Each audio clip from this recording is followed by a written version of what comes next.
बिस्मिल्लाहिर्रहमानिर्रहीम। अस्सलामु अलैकुम वरहमतुल्लाहि वबरकातुहू। मेरे दोस्तों, दुबई के कुछ दोस्तों ने बार बार मुझे ये कहा है कि बेलगिरी पे दोबारा वीडियो बनाओ। एक दफ़ा मैंने पहले भी बनाई थी।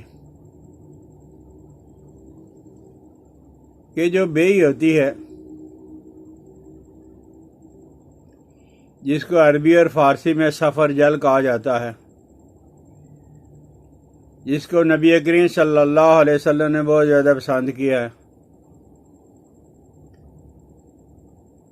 वो बेई होती है। जिसको उर्दू में तो बेई कहा जाता है और हिंदी में बेल कहा जाता है, बेल पत्थर भी कहा जाता है। लेकिन ये बेल पत्थर हैं और बेलगिरी ये बेई के ख़ानदान से है, लेकिन बेई नहीं है। जिसकी तारीफ़ हदीस पाक के अंदर आती है कि फ़ी कुव्वतन अरबईन रजुलन, 40 मर्दों जैसी ताकत। कोई नबी दुनिया में अल्लाह ने ऐसा नहीं भेजा जिसको जन्नत का सफ़र जल ना खिलाया हो, बेई ना खिलाई हो। बहरहाल ये बेई, इसका मुरब्बा भी मिलता है। लोग इसका शरबत भी बना के पीते हैं, अर्क भी जो वो उसके पत्तों का निकाल के पीते हैं। और ये इतना कीमती दरख्त है, दुनिया के जितने भी पहाड़ी इलाके हैं, ये पहाड़ी इलाकों का फल है, मैदानी इलाकों का नहीं। मैदानी इलाकों का जो है उसको बेल कहा जाता है, बेल पत्थर कहा जाता है, बेलगिरी कहा जाता है। उसके भी फ़ायदे हैं, लेकिन इतने ज़्यादा फ़ायदे नहीं,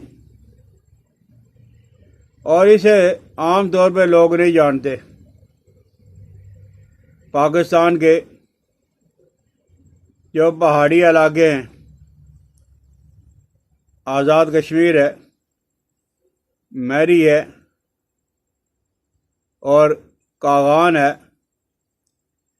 और इस तरह के जो इलाके हैं उनमें ये होता है। लेकिन लोगों को इसकी कदर व कीमत का पता नहीं।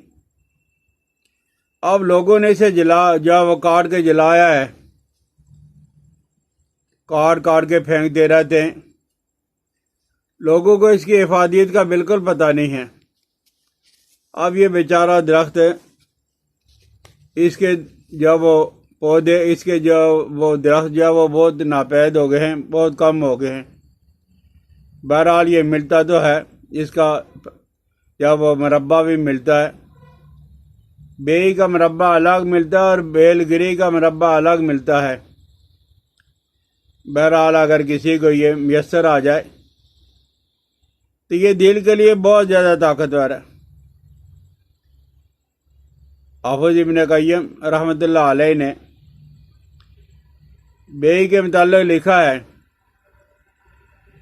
कि ये दिल के नालियों से रुकावट को दूर कर देता है।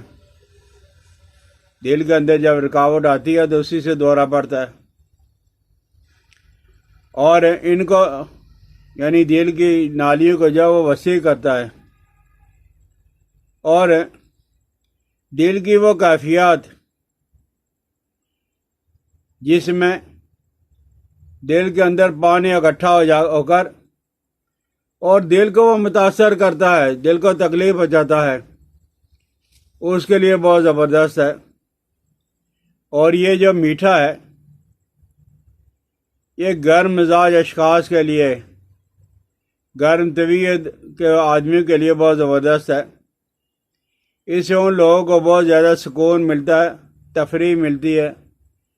ये मुफर्रिह कल्ब है, पट्ठों की ताकत के लिए, दिल की ताकत के लिए। नबी करीम सल्लल्लाहु अलैहि वसल्लम ने हमें इरशाद फरमाया है कि दिल की ताकत के लिए सफ़र जल बेई का इस्तेमाल किया जाए। आज के डॉक्टर हजरात ये कहते हैं जिस आदमी को दिल का दौरा पड़े या दौरा पड़ने का खदशा हो वो अपनी जेब में गोलियां रखा करे। जब कभी इस तरह की कोई कैफियत है तो गोली निकाली और ज़ुबान के नीचे रख ली। लेकिन हुज़ूर सल्लल्लाहु अलैहि वसल्लम ने हमें लजीज फल बतलाया है, ये फल खा लिया करो, तुम्हें दिल की तकलीफ़ नहीं होगी। अगर दिल की तकलीफ़ है तो तकलीफ दूर हो जाएगी। और ये मुकव्वी है और मुस्लिह भी है, ये हैज़ा के लिए बहुत ज़बरदस्त है। और अगर ये फल नहीं मिलता आपको तो आप इसे लेके खुश करके रख लें, लेकिन खुश करके अगर आप इसको भून लोगे, अतिब्बा ने ये लिखा है कि बोबल के अंदर, राख के अंदर इसको दबा दिया जाए, बाद में निकाल के तो इस्तेमाल किया जाए। अगर आप ऐसा नहीं कर सकते हो तो ये बेई और बेलगरी आपको बाज़ार से मिल जाएगा, आप वैसे ही पाउडर बना के इस्तेमाल कर लो। लेकिन आप अगर इसको भून लोगे किसी कढ़ाई में डाल के, मर्तबान में डाल के, जब इसको पाउडर करके आप भूनोगे, आपने होशियारी के साथ इसको भूनना है ताकि वो जल ना जाए। और जब आप भूनोगे तो ये दोबारा गिल्टियाँ सी बन जाएंगी।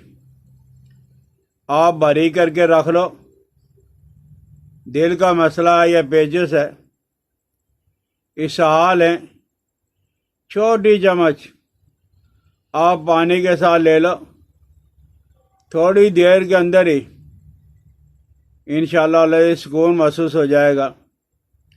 ये अल्सर के लिए भी इसका गूदा बहुत अच्छा है, ताज़ा हो या सूखा हुआ। इख्तिलाज कल्ब के लिए आप महफूज करके रख लो, साल भर आपके ये काम आएगा। लेकिन ये ज़्यादा मिकदार में इस्तेमाल नहीं करते, इससे कोलंज हो जाता है, राशा हो जाता है, हिचकी हो जाती है। तो आपने टीस्पून चाय वाला चम्मच ये इस्तेमाल करना है।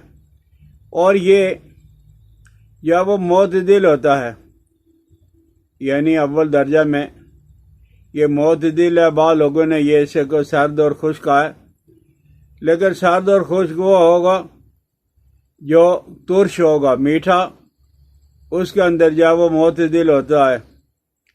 और इसमें इसका मिजाज है वो बहुत मज़ेदार होता है, मीठा होता है, लजीज होता है।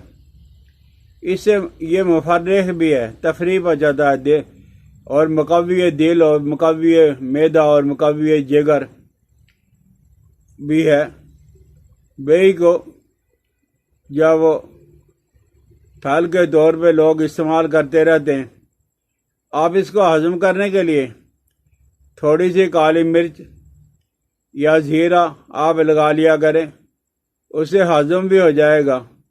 और इसका मुरब्बा जो है वो ज़ौफ़ कल्ब यानी दिल के कमज़ोर होने के लिए और खिफ़कान कल्ब के लिए और जिगर की तस्कीन के लिए बहुत ज़बरदस्त है।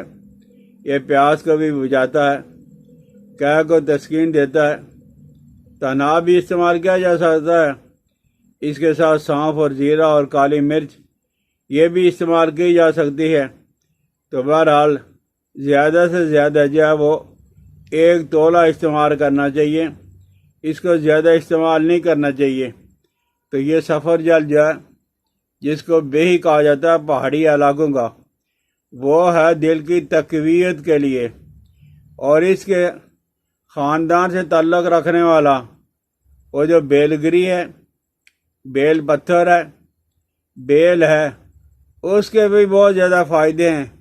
लेकिन बेही जो पहाड़ी इलाकों का उसका मुकाबला नहीं कर सकता। जब कभी आपको वो मैसर आ जाए उसे ज़रूर इस्तेमाल करें। अगर किसी को दिल की तकलीफ़ है, आसाब का मसला है, मैदे का मसला है, तो इसका सफ़ूफ बना के रख लो। आप शहद का शरबत बना के शक्कर का शरबत बना के इस्तेमाल करोगे तो शहद के इस्तेमाल करने की वजह से इसके अंदर जो कोलंज की कैफियत होती है वो कोलंज की कैफियत को भी वो दूर कर देता है, यानी ना कब्ज़ होगी ना इसहाल होंगे। समझ आ जाए तो इसे ज़रूर जब वो इस्तेमाल करें, शेयर करें, सब्सक्राइब करें, बेल आइकन को दबा दिया करें। हकीम इलियास अब्दाली को इजाज़त दें। अस्सलामु अलैकुम वरहमतुल्लाहि वबरकातुहू।